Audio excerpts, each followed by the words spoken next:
परमेश्वर के वचनों को, उसके ज्ञान को समझना शुरू करते हो, उसके ज्ञान के वचनों को सुनकर उसे समझना शुरू करते हो, आपके लिए मसीह आपके परिवार में प्रकट हो जाएगा यीशु मसीह के नाम से। आमीन आमीन आमीन।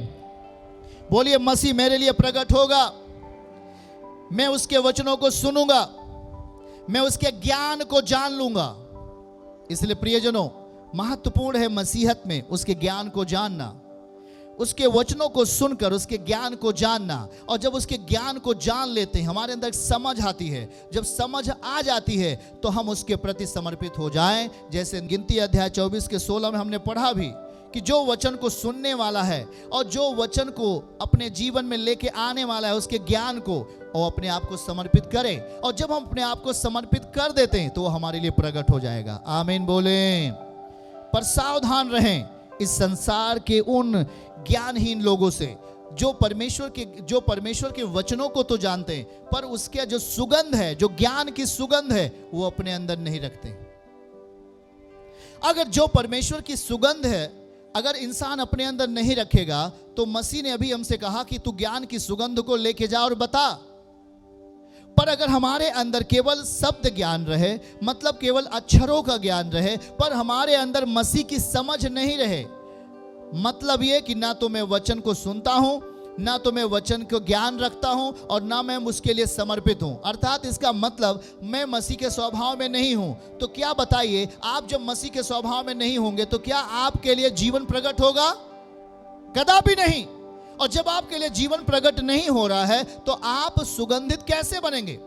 आपका सुगंधित होना बेकार है, आप सुगंध में नहीं होंगे, आप उसी बदबूदार जीवन में होंगे। इसलिए ध्यान से सुने, हमें देखना है एक महत्वपूर्ण बातों को। देखिए, पहला तीमुथियुस अध्याय 6 उसके 20, पहला तीमुथियुस अध्याय 6 उसके 20 पद को हमारे साथ पढ़ें। देखिए, एक संसार की स्मेल, संसार की जो बदबूदार जीवन है वो लोगों को कैसे खराब करती है। देखिए इस बात को, पहला तीमुथियुस अध्याय 6 उसके 20 में लिखा है, हे तीमुथियुस, अर्थात हे मेरे बेटे बेटियों, इस थाती की रखवाली कर, जिस ज्ञान को ज्ञान कहना ही भूल है, उसके अशुद्ध बकवाद और विरोध की बातों से परे रह। देखिए प्रियजनों, अशुद्ध बकवाद, बोलिए अशुद्ध बकवाद और विरोध की बातें हमारे जीवन का हिस्सा नहीं होनी चाहिए। अगर जिसने भी विरोध की बात बोली, वो व्यक्ति के विरोध में, उस बहन के विरोध में, उस भाई के विरोध में, उस माता पिता के विरोध में, उस कलीसिया के विरोध में, उस लीडर के विरोध में, उस पास्टर के विरोध में, और जिसने भी इस बात को बोला, बाइबल क्या कह रही है? उसके अशुद्ध बकवाद और विरोध की बातों से परे रहे। नेक्स्ट, अगला वचन 21, कितने इस ज्ञान का अंगीकार करके, हाँ, कितने लोग कहते हैं कि यही ज्ञान है। बहुत सारे लोगों ने कहा यही ज्ञान है। वो ज्ञान नहीं है, वो एक बकवाद है, एक विरोध है, वो संसार का मटेरियल है, वो एक बदबूदार ज्ञान है, उसको ज्ञान नहीं कहें, वो एक शैतानी ज्ञान है। बाइबल कहती है, कितने इस ज्ञान का अंगीकार करके विश्वास से भटक गए। प्रियजनों, विश्वास से भटक गए, जीवन उनके अंदर नहीं रहा, विश्वास से भटक गए, क्योंकि उन्होंने उस ज्ञान को ग्रहण किया जो संसार से आता है।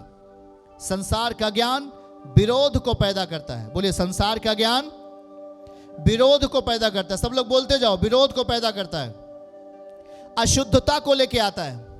और मनुष्यों ने अपनी रीति के अनुसार, मनुष्यों ने अपने ज्ञान के अनुसार इस वचनों को क्या किया? उसे अपने जीवन का हिस्सा बना लिया और इसे ज्ञान कहा। ये ज्ञान नहीं था, ये एक विरोध था। लिखा है अशुद्धता, अशुद्धताएं, आपके मानसिक अशुद्धताएं, आपका दिमाग की अशुद्धता, आप दिन भर अशुद्ध बातों को कहते रहते हो, आप दिन भर अशुद्ध चीजों को अपने अंदर सोचते रहते हो, आप बुरी बातों को अपने अंदर सोचते रहते हो, विचार करते रहते हो, और आप कहते हो इसे ज्ञान। कभी भी आप परमेश्वर की सुगंध को नहीं ले जा पाएंगे दूसरों के पास में। परमेश्वर की जो सुगंध है वो दूसरों को सुगंधित करती है, मतलब वो एक वचन की समझ है। बोलिए, वचन की समझ है। पर इंसान आज वचन की समझ को नहीं प्राप्त कर रहा है। आज केवल विरोध की बातों को ख्याल करता है और अशुद्धता को अपने जीवन का हिस्सा बनाता है। और वो कहता है कि वो व्यक्ति ऐसा है, उसने वो किया, वो बेकार है, वो ठीक नहीं है, वो ऐसा है, वो वैसा है।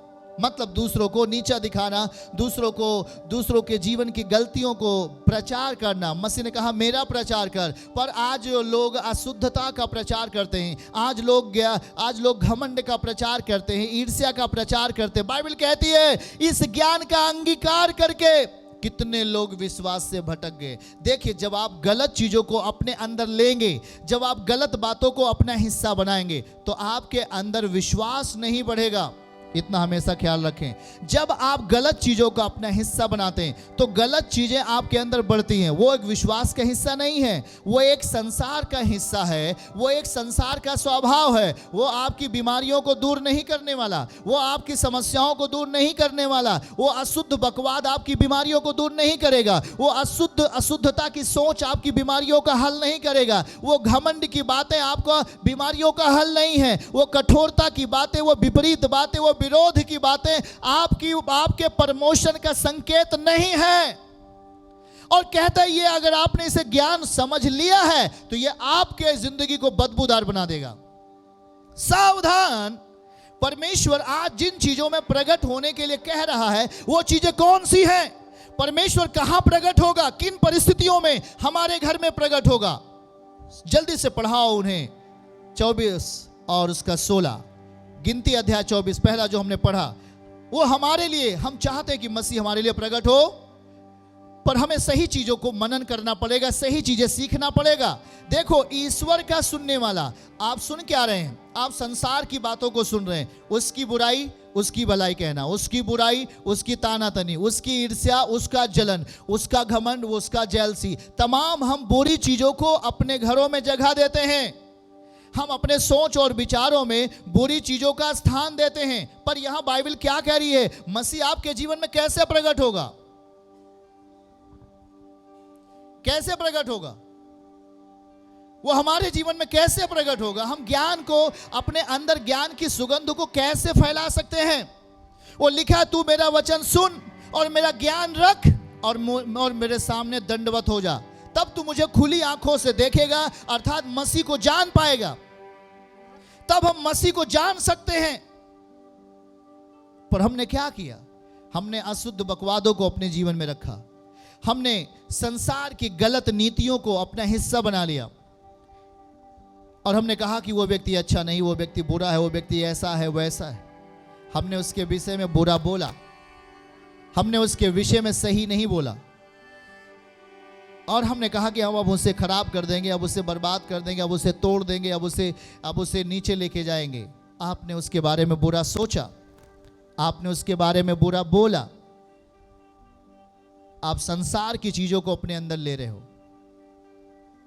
आपने किसी की बुराई की, आपने किसी के विषय में विरोध की बातें बोली, किसी को ऊंचा किसी को नीचा किया। आप संसार की चीजों को अपने अंदर ले रहे हो और जब संसार की चीजें आपके अंदर आती हैं तो वो आपको आशीष देने वाली नहीं है। संसार की चीजें अगर आपके अंदर आए तो आपको खत्म कर देती हैं। संसार की चीजें सांसारिकता के स्वभाव में होती हैं। वो आपको विश्वास को बढ़ाने के लिए नहीं है, वो आपके विश्वास को चुराने के लिए आती हैं। इसलिए ध्यान से सुनिए इस बात को। पहला तीमुथियुस 6:21, कितने इस ज्ञान का अंगीकार करके विश्वास से भटक गया।